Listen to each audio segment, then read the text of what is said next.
Okey, di awal kali ini kita nak servis brake drum.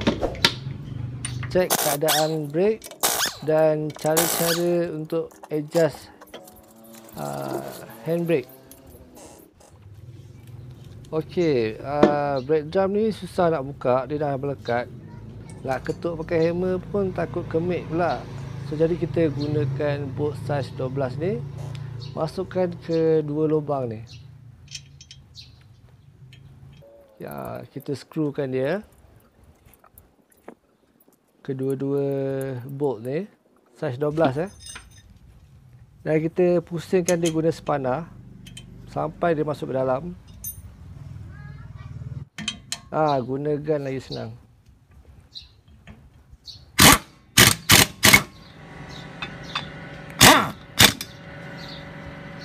Okey, dah buka cover brake drum ni.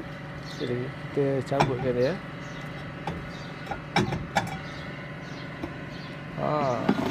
Hitam.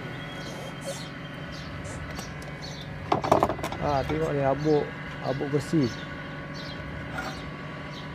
Ini kalau terlalu banyak boleh membuatkan brake berbunyi . So jadi kita cuci serviskan dia. Tembak dengan air gun. Kalau tak ada air gun, basuh dengan sabun macam biasa pun boleh. Sebenarnya lagi elok basuh pakai sabun.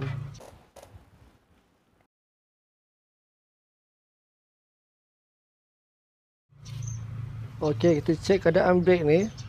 Tolak belah kiri. Kemudian kita cek brake pump tu. Kopek sikit getah dia, ada minyak tak? Okey, tak ada leaking minyak. Tolak belah kanan brake shoe tu. Upal sikit getah tu, tengok ada leaking ke tak. Okey, tak ada leaking, cantik. Brake shoe pun dalam keadaan tebal. Okey, tolak balik.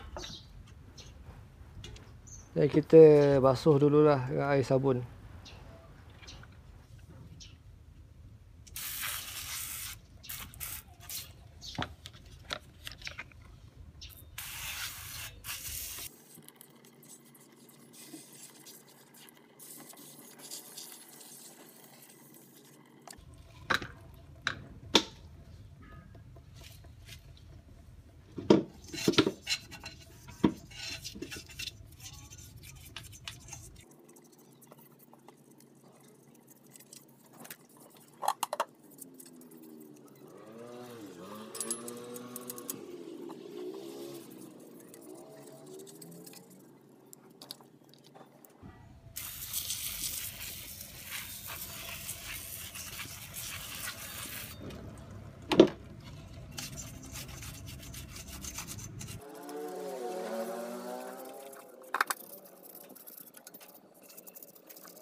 A few moments later.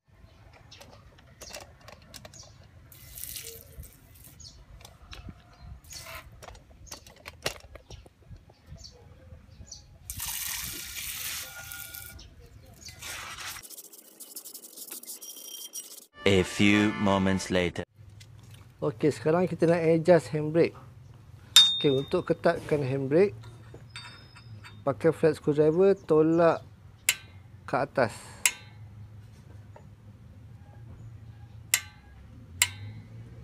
Yang bentuk macam gear kecil tu, tolak ke atas . Okey, kita test, masukkan balik mangkuk drum brake. Kita test pusing. Ketat ke, longgar ke. Test pusing.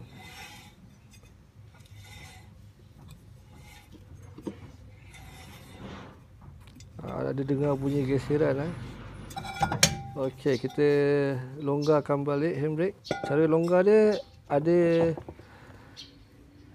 tercangkuk tepi ni. Bagi Alza lah. Kita congkilkan dia untuk looskan stopper dekat belakang tu. kita tolak balik dia ke bawah. Pusingkan dia. Ikut sesedap rasa korang lah untuk adjust handbrake ni. Agak-agak korang lah. Ok, kita test. Masukkan balik mangkuk drum brake ni. Kita test pusing. Macam ni ok lah. Kita test juga pijak handbrake tu bagi Alza. Kita lepaskan. Then ok. Ok, terima kasih.